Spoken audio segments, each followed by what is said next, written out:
bahasan Ya'juj Ma'juj ini sebetulnya bukan bahasa Arab. Ternyata Ya'juj Ma'juj ini Allah ambil dari bahasa Cina. Ya. Dan ini menjadi satu bahasa, satu istilah yang digambarkan oleh dinasti Zhengzhou. Nah, dinasti Zhengzhou adalah dinasti yang sampai hari ini mereka menjadi penyelamat akidah yang ada di Cina. Saya pernah bertemu dengan mereka, khususnya mereka yang ada di Henan. Itu mereka semua beragama Islam. Pimpinan mereka disebutnya Ahong. Ahong ini artinya kiai. Kiai, ajengan, ulama, bahasa merekanya Ahong. Pernah datang ke kita 13 orang. Nah, mereka meyakini betul kalau kami adalah keturunan dari kaum muslimin yang diislamkan oleh Zulkarnain. Nenek moyang kamilah yang menjadi korban dari kejahatan Ya'juj dan Ma'juj. Nah, Ya'juj Ma'juj keduanya ditemukan pada budaya dan bahasa Cina. Ternyata memang Ya'juj Ma'juj ini bahasa Cina, bukan bahasa Arab. Ya, itu berarti Asia, Zhou bangsa. Jadi Ya'juj artinya bangsa Asia. Ma'juj diambil dari dua kata. Ma pasukan berkuda, ma itu kuda, Zhou bangsa. Jadi Ma'juj adalah bangsa yang berkuda. Sehingga kalau dua frase ini digabungkan, Ya'juj Ma'juj, kita akan menemukan definisi bahwa mereka ini adalah pasukan yang berkuda yang datang dari Asia. Ya, sudah mulai ketemu sudah ada titik terang ya tentang siapa mereka. Jadi Ya'juj diambil dari dua kata, ya itu Asia, Zhou bangsa. Bahasa Arab itu tidak pernah meninggalkan satu kata berakhiran wawu sukun. Selalu ditambah huruf konsonan. Nah, di sana ditambah dengan huruf jim. Jadi Ya'juj. Ma'juj juga sama artinya Ma'jo, diambil menjadi bahasa Arab ditambah jim jadi Ma'juj.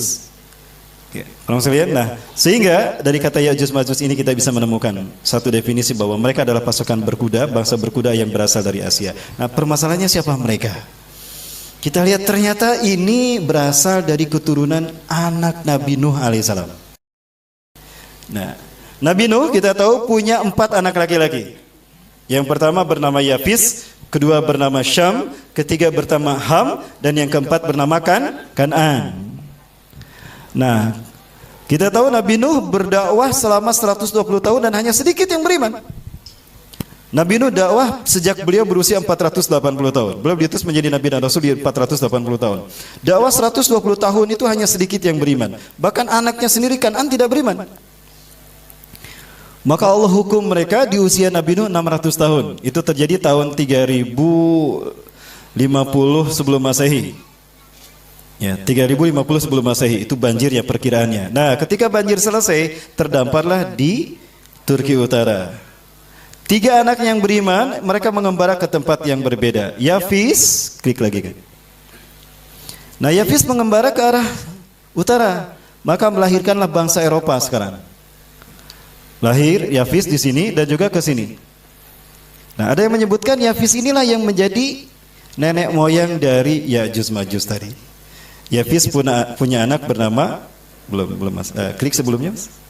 Nah, Yafis punya anak bernama Magog bin Yafis. Nah, Magog inilah yang melahirkan keturunan yang memiliki karakter seperti yang Allah sifatkan dan Rasulullah sifatkan dalam hadisnya, bangsa yang kejam, kadibal dan pembantai. Maka para ahli hadis, salah satunya juga ahli sejarah yang bernama Syaikh bin Abil Al-Maghus, meyakini bahwa Ya'juj Ma'juj adalah bangsa keturunan dari Magog bin Yafis. Dan mereka adalah bangsa-bangsa yang ciri-cirinya Rasul sebutkan sebagai bangsa Turki. Mulai dari apa tadi? Sigorul A'yun, matanya sipit, juluduhum ahmar, kulit mereka merah, zungfal unuf, hidung mereka pesek. Ya, seperti kita. Kemudian wujuhum kal majanil mutraqah, wajah mereka lebar seperti tameng, dan mereka menggunakan pakaian dan sandal yang berbulu. Kira-kira bangsa mana? Mongol. Bangsa Mongolia inilah ternyata dia keturunan Ya'juj Ma'juj yang dulu. Dan bangsa Mongolia yang dulu berakidahkan kanibalis, ya, berakidahkan pembantaian seperti Ya'juj Ma'juj ini, mereka lah yang sekarang menjadi nenek moyang Cina hari ini. Agamanya ateis, mereka tidak bertuhan. Sementara Cina yang dulu kan beragama Islam. Nah, ketika Mongolia ini tumbuh, pada saat itu ada tokoh yang bernama Hulagu Khan, Genghis Khan, Tartar, Maka Cina yang muslim terseret ke pinggiran Cina. Ada Henan, ada Zhengzhou, ke pinggiran ke Jiangxi. Nah, Cina daratannya dikuasai oleh bangsa Mongolia, Tartar tadi. Ada juga yang menyebutkan bangsa Manchuria. Akidah mereka ateis komunis. Dan itulah yang berkuasa di Cina hari ini. Mongolia adalah negara yang memiliki kedekatan rumpun kepada Ya'juj Ma'juj yang dahulu. Sampai hari ini Mongolia adalah sebetulnya bangsa yang kemudian menguasai dataran Cina. Mereka mengambil Cina dari kaum muslimin. Ya, karena simbiosis mereka, karena maksudnya pernikahan mereka dengan kaum muslimin yang beriman menyebabkan wajah mereka sudah samar lagi. Tapi Allah akan kembalikan wajah mereka kepada wajah yang dulu. Sehingga siapapun mereka yang membantai kaum muslimin, kita akan mengenalnya sebagai Ya'juj dan Ma'juj. Tapi bukan Ya'juj Ma'juj yang sesungguhnya. Sebagaimana Dajjal, Ya'juj Ma'juj juga ada yang KW, ada yang ori. Ya, sebagaimana Dajjal kan? Dajjal juga ada yang AW, ada yang ori. Contoh yang KW apa dalilnya? Rasulullah menyebutkan, fi akhir zaman sayahruju dajjalun hum qaribun min salasin. Di akhir zaman nanti akan muncul dajjal-dajjal palsu. Lah palsu bahasa kitanya apa? KW. Hum qaribun min salasin, jumlah mereka 30 orang. Kurang lebih 30 orang. Kulluhum yasumuna annahum nabiyyun, setiap mereka mengaku diri mereka itu nabi dan rasul. Wa minhum imra'atun, salah satu dari mereka perempuan ngaku nabi juga. Zaman sekarang ada tidak? Ada. Siapa? Lia Edan apa Lia Edan? Nah, itu dia. Itu Dajjal. Berarti Ya'juj Ma'juj pun ada yang KW-nya. Kemungkinan besar Ya'juj Ma'juj yang KW-nya ini, yang false-nya ini, false, yang tiruan yang KW-nya ini adalah mereka yang sudah membantai kaum muslimin bangsa Arab sekarang. Lalu kapan Ya'juj Ma'juj yang sesungguhnya akan muncul? Ya'juj Ma'juj yang sesungguhnya akan muncul nanti setelah Nabi Isa alaihissalam turun. Mereka inilah benar-benar bangsa yang kanibal. Ya. Jangankan sekelas ulama dan kiai, Nabi Isa saja tidak mau menghadapi Ya'juj Ma'juj, saking dahsyatnya fitnah Ya'juj Ma'juj. Sekelas Nabi Isa tidak mau menghadapinya. Lebih baik Nabi Isa dan para sahabat itu bersembunyi. Makanya ketika Nabi Isa turun setelah membunuh Dajjal, maka memerintahkan kaum muslimin bersembunyi bersama Nabi Isa. Tidak dihadapi itu yang namanya Ya'juj Ma'juj. Berarti lebih hebat daripada Dajjal kan? Secara fisikly lebih hebat daripada Dajjal. Nabi Isa tidak berani menghadapi Ya'juj Ma'juj. Kalau Dajjal dihadapin sama Nabi Isa kan? Dihadapin sama Nabi Isa. Nah itu. Tangkap. Ya. Dajjal. Berarti Ya'juj Ma'juj secara fisik ini sangat berbahaya. Maka tidak mungkin Ya'juj Ma'juj turun sebelum Nabi Isa turun. Maka kemungkinan yang saya maksudkan Ya'juj Ma'juj di sana adalah mereka yang disebutkan Allah dalam surat Al-Anbiya. Ya'juj Ma'juj pada akhir zaman akan bercampur dengan bangsa-bangsa di dunia sehingga keberadaannya tersebar di mana-mana. Nah, maka yang dimaksudkan Ya'juj Ma'juj dalam hadis yang tadi salah satunya Cina yang sekarang membantai kaum muslimin Uighur, Israel yang membantai muslim Palestina, Rusia yang membantai Suriah, Amerika yang membantai Irak dan Afghanistan. Adapun Ya'juj Ma'juj yang Rasul sebutkan dalam hadis sebagai satu dari 10 tanda kiamat, itulah Ya'juj Ma'juj yang nanti akan turun di zaman Nabi Isa. Kebayang jika Nabi Isa tidak diturunkan, siapa yang akan melindungi kaum muslimin saat itu? Inilah salah satu hikmah kenapa Rasulullah menyebutkan Allah akan menurunkan Nabi Isa di akhir zaman, dan posisi turunnya, waktu turunnya sebelum Ya'juj Ma'juj keluar. Itu sebagai bukti pertolongan Allah terhadap kaum muslimin saat itu. Nah Ya'juj Ma'juj yang seperti inilah yang Rasulullah sebutkan, berkulit merah, berhidung pesek, bermata sipit. Tidak jauh beda seperti mereka yang ada saat ini. Namun dari segi pakaian mereka tidak berpakaian seperti kita, tapi pakaian mereka seperti orang-orang pedalaman. Artinya mereka hidup di tempat-tempat yang dingin. Rasul menyebutkan sandal mereka ada dari bulu, pakaian mereka dari berbulu. Artinya mereka menggunakan pakaian dari hewan, kulit hewan maksudnya. Nah ini menandakan mereka dari bangsa-bangsa yang dingin. Itu daerah Cina dan Rusia. Nah, itu keyakinan para ulama, mereka masih terpendam di sana. Baik, nah ini pembahasan tentang Ya'juj Ma'juj yang selama ini saya pegang. yang sebetulnya menjadi sebuah misteri bagi kita karena tidak semua ulama memiliki pendapat yang sama ya terkait dengan Ya'juj Ma'juj tadi. Baik, Ibu Rahmatullah. Namun tidak ada salahnya juga kalau kita mewaspadai Ya'juj Ma'juj yang tadi dikaitkan dengan pembantaian kepada bangsa Arab. Karena Ya'juj Ma'juj yang satu ini pun yang dikaitkan Rasulullah yang akan menjadi penyebab pembantai bangsa Arab ini pun memiliki kemampuan yang luar biasa masifnya menghancurkan kehidupan dan infrastruktur kehidupan kaum muslimin. Ya. Di antara mereka kita lihat orang-orang Iran, Majusi juga sebetulnya merupakan bangsa yang memiliki keterikatan karakter seperti Ya'juj Ma'juj. Ya, Syiah. Ya, kita tahu bagaimana pembantaian terjadi di Suriah, itu biadab luar biasa. Di antara pasukan yang berakidahkan Syiah Nusyairiyah, mereka membantai kaum muslimin Suriah. Di antaranya ada yang memperkosa seorang gadis di hadapan orang tuanya, usia 20 tahun, diperkosa oleh 9 orang di hadapan ayah dan ibunya. Setelah diperkosa lalu dicincang sampai tubuhnya dan ususnya berserakan.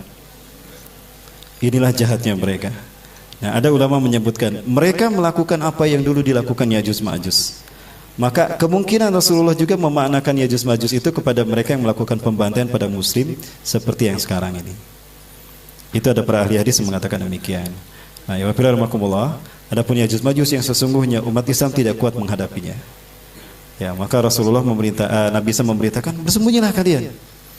Maka umat Islam pun bersembunyi di malam itu. Ya.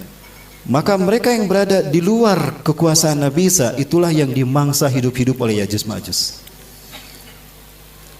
Sehingga ketika mereka sampai ke kaum muslimin tempat di mana kaum muslimin berada, yaitu di wilayah Suriah dan Palestina. Dulu Suriah Palestina kemudian menjadi bersatu dan Yordan itu bersatu. Ya, lebih tepat lagi berada di Palestina. Nah, semuanya bersembunyi, termasuk Nabi Isa. Maka Ya'juj Ma'juj datang ke arah mendekat ke arah mereka. Dan mereka berkata, Ya'juj Ma'juj, kata Rasulullah, semua manusia di muka bumi ini telah kita habiskan. Padahal yang dihabiskan maksudnya yang ada di sana. Masih ada orang-orang manusia yang ada di sana termasuk yang di Indonesia. Tapi bukan yang beriman, tapi mereka yang sudah tidak beriman. Karena pada saat itu orang-orang beriman itu sudah mengarah ke bumi Syam. Apakah di Indonesia tidak ada orang beriman? Sepertinya sudah banyak. Ada dua hal yang terjadi. Kalau bukan karena syahid akibat peperangan, mereka akan hijrah ke bumi Syam pada saat Nabi Isa sudah turun. Setelah mereka sembunyi, maka di antara Ya'juj Ma'juj, kata Rasulullah, ada yang menggerak-gerakkan tombak mereka, lalu dilemparkan ke langit, dan ketika balik lagi ternyata sudah berlumuran darah. Maka mereka yang lain pun mengikutinya, dilemparkan semua tombak mereka dan semuanya kembali dengan berlumuran darah. Lalu Allah menghukum mereka dengan diturunkannya apa? Ulat. Maka terjadilah hujan ulat dari langit, yang mana ulat itu menimpa mereka. Nah, Ya'juj Ma'juj mereka menundukkan kepala mereka. Ketika melihat ke atas ada ulat, lalu mereka menundukkan kepala mereka. Maka ulat itu pun masuk ke punduk-punduk mereka, kata Rasul. Maka dengan cepat ulat tadi menjalar, ada yang ke otak mereka sampai ke jantung mereka. Maka ketika subuh harinya, kaum muslimin selesai sholat subuh, Nabi Isa memberitakan, keluarlah kalian, aku tidak mendengar banyak suara di luar sana. Ternyata ketika kaum muslimin keluar, Ya'juj Ma'juj sudah mati semuanya. Saking banyaknya Ya'juj Ma'juj saat itu, binatang ternak kita tidak ada yang bisa makan rumput, karena sudah terkena darah-darah Ya'juj Ma'juj. Maka mereka pada akhirnya memakan daging-daging Ya'juj Ma'juj.